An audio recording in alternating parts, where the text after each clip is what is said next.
The evening crowd filled the elegant rooftop restaurant. The chandeliers sparkled, the jazz band played softly, and every table was booked. At the center of it all sat Richard Hale, a powerful white billionaire CEO known for his wealth, confidence, and arrogance. He had just closed a deal worth billions, and tonight was his celebration dinner. His assistant, anxious and alert, stood by the table as Richard waved impatiently at the staff. "Where's the service?" "I don't have all night," Richard said sharply, glancing at his expensive watch. Just then Maya, a calm, graceful black waitress, approached with a warm smile. "Good evening, sir. Congratulations on your big deal. Can I start you off with something to drink?" Richard barely looked up. "Champagne. The best one. And make sure it's cold this time," he said, his tone dismissive. Maya nodded politely, not letting his attitude shake her. She had worked here for years and seen all kinds of people. Some kind, some cruel, but she always treated everyone the same. When she returned with his drink, Richard was laughing loudly with his guests. "You know," he said, smirking, "some people just aren't made for success. They'll always be serving tables while others like me run the world." His friends laughed, but Maya overheard. She stood silently, placing the glasses down carefully, her heart heavy but her composure steady. "Thank you, sir," she said softly. "Enjoy your evening." As the dinner continued, Richard's arrogance grew. He snapped his fingers for service, rolled his eyes when Maya offered suggestions, and even made a sarcastic comment when she accidentally dropped a napkin.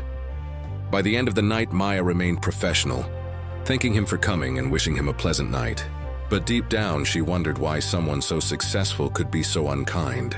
What Richard didn't know was that a major investor, Mr. Thompson, the chairman of a global tech firm, was dining just a few tables away. He had been observing Richard the entire evening. The next morning, Richard walked into his corporate office, beaming with confidence. "Today we lock in the deal," he told his assistant. $3 billion secured.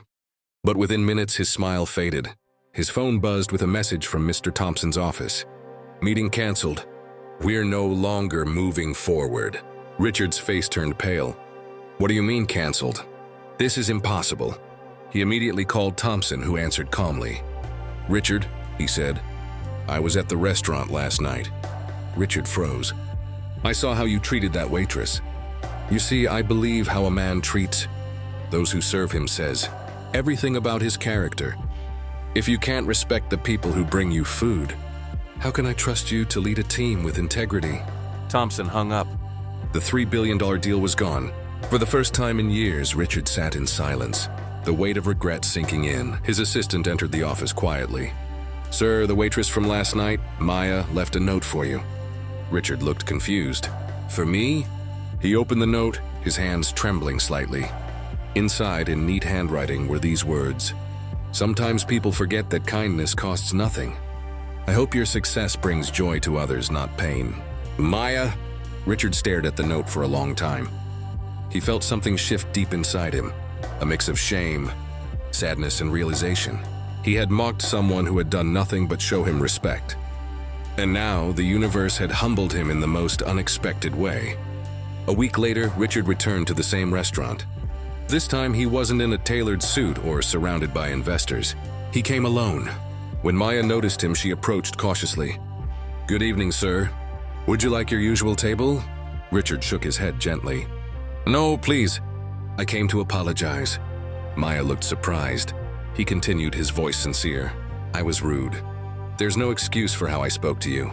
That night I lost something far more valuable than money, a $3 billion deal, and my own dignity. But your note made me think.